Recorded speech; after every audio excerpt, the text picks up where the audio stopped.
Self Abhinav and welcome to my channel royal exam. तो आपको title से ही पता चला होगा, आज हम पढ़ने वाले केमिकल इक्वेशन एंड रिएक्शन, जो कि क्लास 8th में है ना 9th में है। तो सिंपली हम लोग आज चालू करने वाले हैं क्लास 10th के केमिस्ट्री का फर्स्ट चैप्टर। तो हम पहले देख लेते हैं केमिकल रिएक्शन क्या होता है।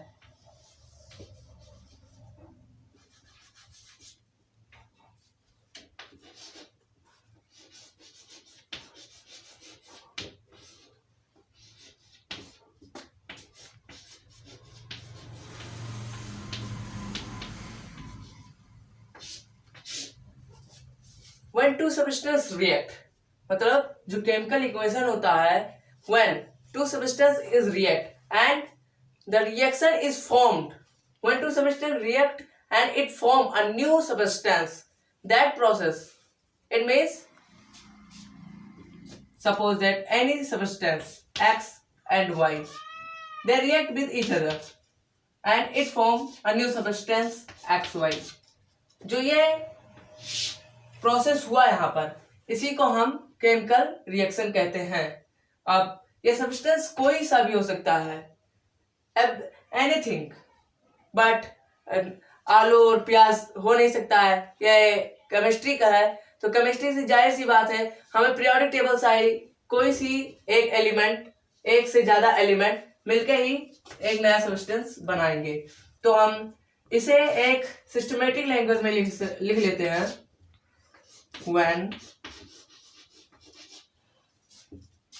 more than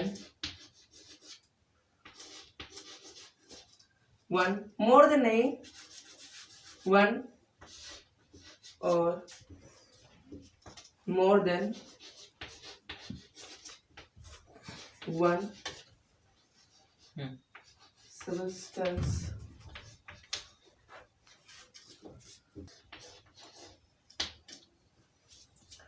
तो इसका डेफिनेशन यही होता है केमिकल रिएक्शन का, when one or more than one substance react with each other and it form a new substance। जब एक से ज्यादा सब्सटेंस रिएक्ट करते हैं तो यह नया सब्सटेंस फॉर्म होता है, यही केमिकल रिएक्शन होता है। और जस्ट केमिकल इक्वेशन इसी से सिंपली है। जब इसी रिएक्शन को एग्जांपल ले लेते हैं, एग्जांपल ले लेते हैं हाइड्रोजन एंड ऑक्सीजन। जब हाइड्रोजन जो है वो रिएक्ट करेगा ऑक्सीजन के साथ, तो हमें क्या मिलेगा? जब जनरली सबको पता होता है हाइड्रोजन और ऑक्सीजन जब आपस में रिएक्ट करता है तो वाटर ही फॉर्म करता है। तो सिंपली यह केमिकल रिएक्शन है। और हमें कैसे पता चलेगा कि ये केमिकल रिएक्शन हुआ, या हम कैसे पता कर सकते हैं कि यहाँ रिएक्शन हो रहा है? तो जनरली हाइड्रोजन जो है ये गैस है एंड ऑक्सीजन जो है ये गैस है, बट वाटर जो है ये लिक्विड है। तो इसके स्टेट में चेंजेस हुए।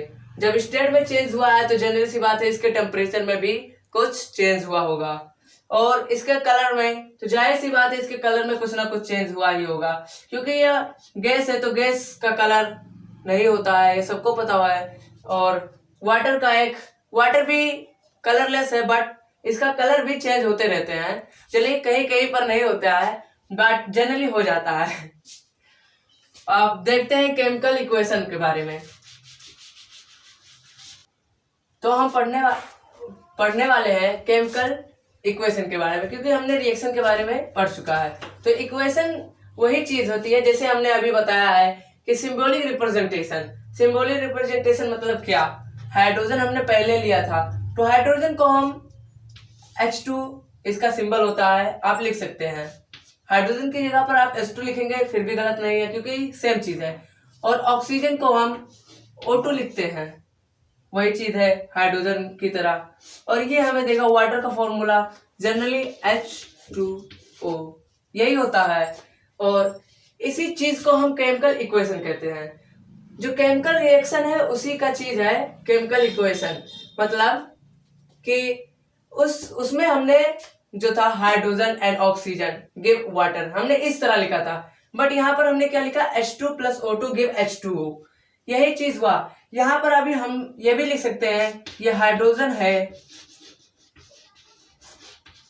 और ये ऑक्सीजन है और ये वाटर है।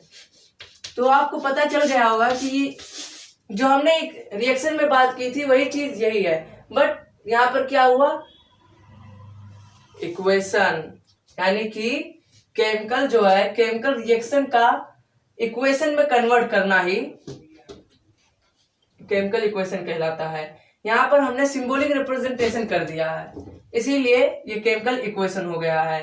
अब इसका डिफिनेशन लिखना कोई बड़ी चीज नहीं होती है, अपने शब्दों में लिखा जाता है, तो सभी लोग अपने शब्दों में ही लिखें। कोई जरूरी नहीं है हमारा देखे या किसी और का देख कर ही लिख लिया करें।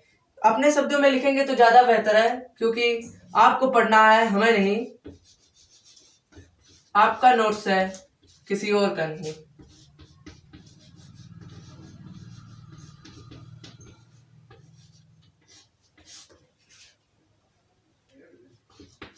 देखते हैं द सिंबॉलिक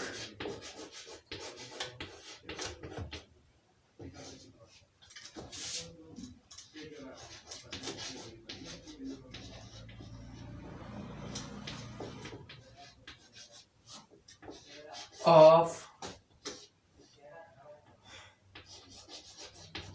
chemical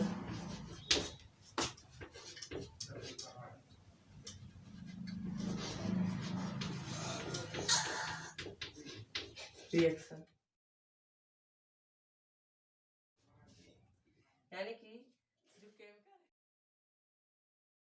उसका symbolic representation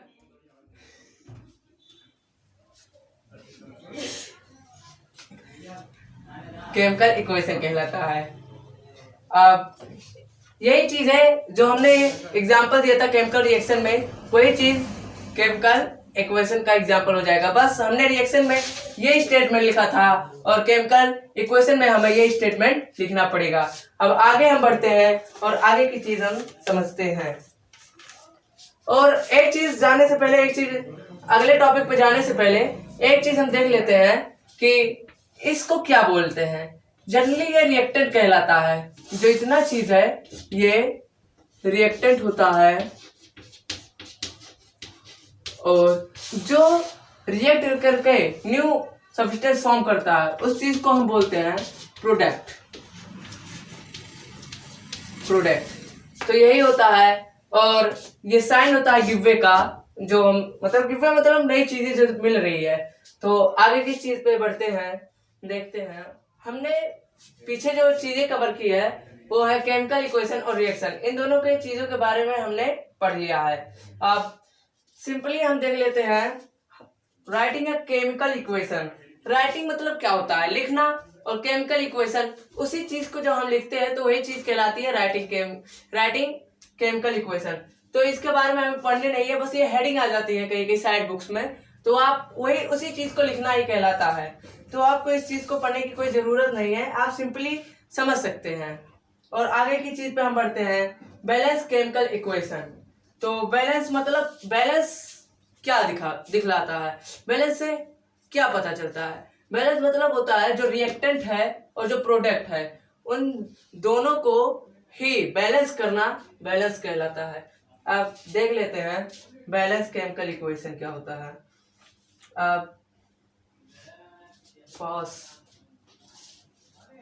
balance chemical equation, और उसमें हमें बैलेंस करना क्या होता है। हमने बता दिया है कि रिएक्टेंट और प्रोडक्ट को बैलेंस करते हैं, पर बैलेंस किस चीज को किया जा रहा है, उसका जो उसमें एटम्स की जो होते हैं नंबर ऑफ एटम्स जितने होते हैं उन्हीं को हम बैलेंस करते हैं। जैसे हमने एग्जांपल लिया था equation, chemical equation and reaction, दोनों में हमने एक एग्जांपल लिया था H2 plus O2 give H2O, हमने यही लिया था। अब जनरली हमें यहाँ पर देखना है जो इनके एटम्स है, नंबर ऑफ एटम्स।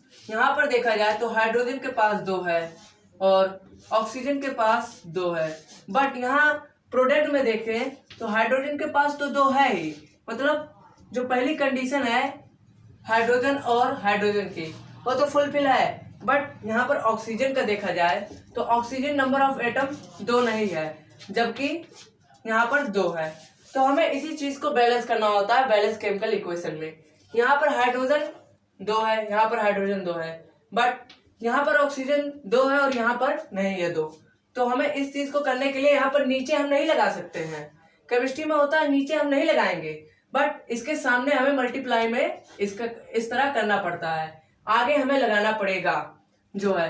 तो यहाँ पर जो हमने 2 लिखा तो ऑक्सीजन तो 2 हो गया, बट जो यहाँ पर हाइड्रोजन हुआ ये 2 का मल्टीप्लाई यहाँ पर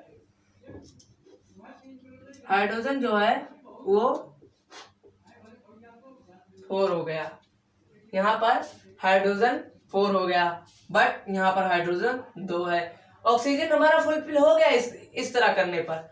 अब ऑक्सीजन हाइड्रोजन फुलफिल नहीं, ऑक्सीजन फुलफिल हो गया बट हाइड्रोजन अभी नहीं हुआ है, और हाइड्रोजन पहले था, अब उसका एटम चेंज हो गया, यहाँ 4 हो गया और यहाँ पर 2। तो हम क्या करें कि यहाँ पर 4 है तो यहाँ पर भी हाइड्रोजन 4 हो जाए। तो यहाँ पर हम 2 लिख देंगे, क्योंकि 2 into 2 4, यहाँ पर भी हमें 4 मिल जाएगा। इसका मतलब कि जो नया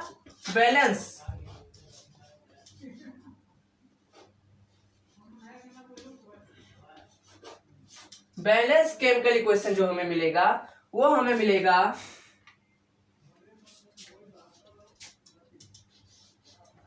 2H2O give 2H2 plus O2। अभी आपसे पूछेंगे सर आपने यहाँ पर पहले रिएक्टर लिखा था बाद में प्रोडक्ट लिखा था, और यहाँ पर आपने पहले प्रोडक्ट लिख दिया है बाद में रिएक्टर लिख दिए हैं, तो उससे कोई मतलब नहीं होता है।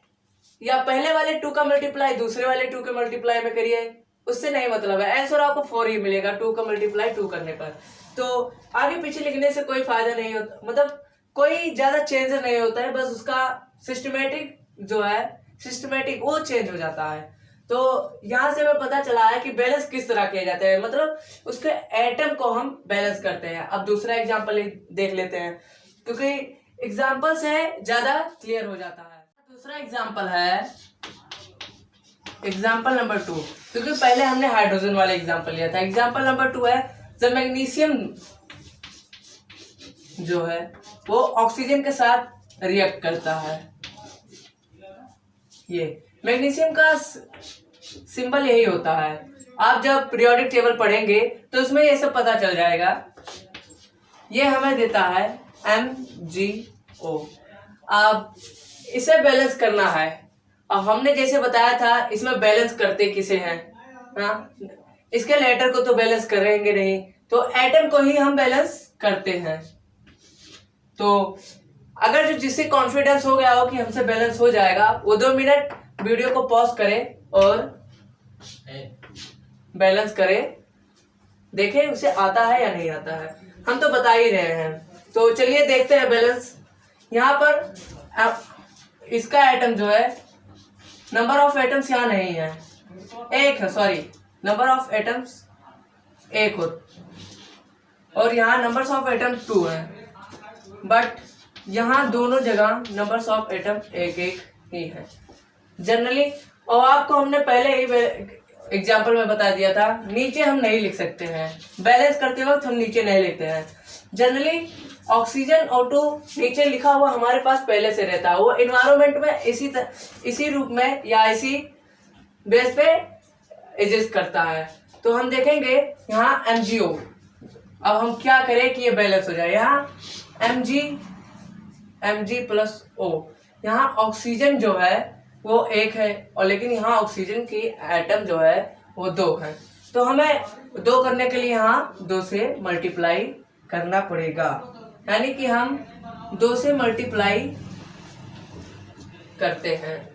2 से मल्टीप्लाई करने पर जो है ऑक्सीजन 2 हो जाएगा, लेकिन यहाँ साथ में मैग्नीशियम भी 2 हो जा रहा है। लेकिन रिएक्टेंट वाले में हमारे पास मैग्नीशियम की जो नंबर ऑफ एटम है वो 1 ही है, तो हम यहाँ पर 2 करने के लिए हमें आगे 2 लगाना पड़ेगा।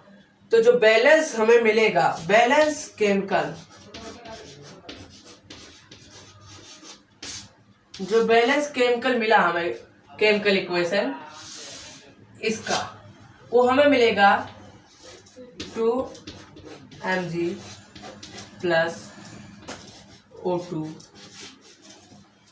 Give 2mgO। तो आप यहां से चेक भी कर सकते हैं, आप चेक कर लीजिए, नंबर ऑफ एटम जो है मैग्नीशियम का वो 2 है, और यहाँ पर भी नंबर ऑफ एटम मैग्नीशियम का 2 है, यानी कि मैग्नीशियम जो कंडीशन है मैग्नीशियम का वो फुलफिल है। अब ऑक्सीजन का देख लेते हैं, यहाँ नंबर ऑफ ऑक्सीजन 2 है, और यहाँ नंबर ऑफ ऑक्सीजन जो है वो भी 2 है। तो हमें इससे पता चल जा रहा है कि जो नंबर ऑफ एटम है, नंबर ऑफ एटम्स यहाँ लिख लेते हैं, numbers of atom in reactant equal to the number of atom in product। जितना नंबर ऑफ एटम होगा, टोटल नंबर ऑफ एटम जितना होगा हमारे रिएक्टेंट में, उतना ही नंबर ऑफ एटम हमारे प्रोडक्ट में होने चाहिए। जब नंबर ऑफ एटम दोनों तरफ यानी रिएक्टेंट और प्रोडक्ट में इक्वल हो जाएंगे तो हमारा जो इक्वेशन है वो बैलेंस हो जाएगा। अब 2 एग्जांपल देख लेते हैं, तीसरा हम लिख रहे हैं, पहले आप उसे ईमानदारी से अपने से करिए, नहीं होता तो हम तीसरा भी बताएंगे, और बाकी प्रैक्टिस करेंगे तभी आपको आएगी, ये चीजें आपको बहुत पहले से ही पता है। तो अब देख लेते हैं, तो हमारा तीसरा एग्जांपल है ये। अब ये तो केमिकल रिएक्शन है, आपको कैसे पता चलेगा, यहाँ पर जो उसका स्टेट, कलर, टेम्परेचर ये सब चेंज हो रहे हैं, इससे हमें पता चल जाता है कि यहाँ पर रिएक्शन हो रहा है। अब इसे हमें बैलेंस करना है। नंबर ऑफ सोडियम देखा जाए तो 1 है, नंबर ऑफ सोडियम इधर देखा जाए तो भी 1 है। हाइड्रोक्साइड देखा जाए, यानी कि हाइड्रोक्साइड, इसे OH को हाइड्रोक्साइड बोलते हैं, बट यहाँ पर ऑक्सीजन निकल के आएगा, यहाँ पर हाइड्रोजन निकल के आएगा, और यहाँ पर भी हाइड्रोजन है। नंबर ऑफ हाइड्रोजन इधर 2 है, नंबर ऑफ हाइड्रोजन इधर 3 है, क्योंकि यहाँ पर 1 हाइड्रोजन है और यहाँ पर 2 हाइड्रोजन है, तो यहाँ पर हमारे पास टोटल 3 हाइड्रोजन हो गए। 3 हाइड्रोजन इधर हो गए, और सोडियम हमारे पास इक्वल है दोनों तरफ, और ऑक्सीजन जो है हमारे पास इधर 1 है और इधर भी 1 है बस। तो ये हमारा है। अब इसे बैलेंस करने के लिए हम देखते हैं Na+H2O गिव NaOH+H2, यही है। अब जनरली देखते हैं हाइड्रोजन यहाँ 2 है और यहाँ पर भी 2 है, और बट इसे इधर 3 हो गया है। तो हम कंप्लीटली पहले देखते हैं, आप जैसे हमने बताया पहले वैसे आप करिएगा, नहीं होता है तो कमेंट करिएगा, हम इसे भी सिंपली तरीके से समझा देते हैं। बट यहाँ पर 2 करने पर हमारा जो है, वैसे तो प्रॉब्लम होगा बट यहाँ पर 2 करिए आपको, तो यहाँ पर हाइड्रोजन जो है पहले यहाँ पर 2 हो जाएगा और यहाँ पर 2 है, यानी कि पहले से हमारे पास फुल फिल था तो हम क्यों कर रहे हैं वो आपको बताएंगे। बट पहले यहाँ पर देखें, हाइड्रोजन जो है 2 हो गया और यहाँ पर भी हाइड्रोजन 2 हो गया। तो जब यहाँ पर 2 और 2 यानी कि हाइड्रोजन की जो संख्या है, मतलब नंबर ऑफ एटम्स जो है वो टोटल 4 हो गए हैं। तो यहाँ पर इस साइड 4 करने के लिए हमें 2 से मल्टीप्लाई कराना पड़ेगा, और हाइड्रोजन जो है यहाँ पर भी 4 हो गया है, और ऑक्सीजन 2 है और यहाँ पर भी ऑक्सीजन 2 है। बट प्रोडक्ट में देखा जाए तो सोडियम जो है उसके पास 2 नंबर ऑफ एटम 2 है, तो इधर भी कर देंगे 2। ये हमारा केमिकल इक्वेशन बैलेंस हो गया।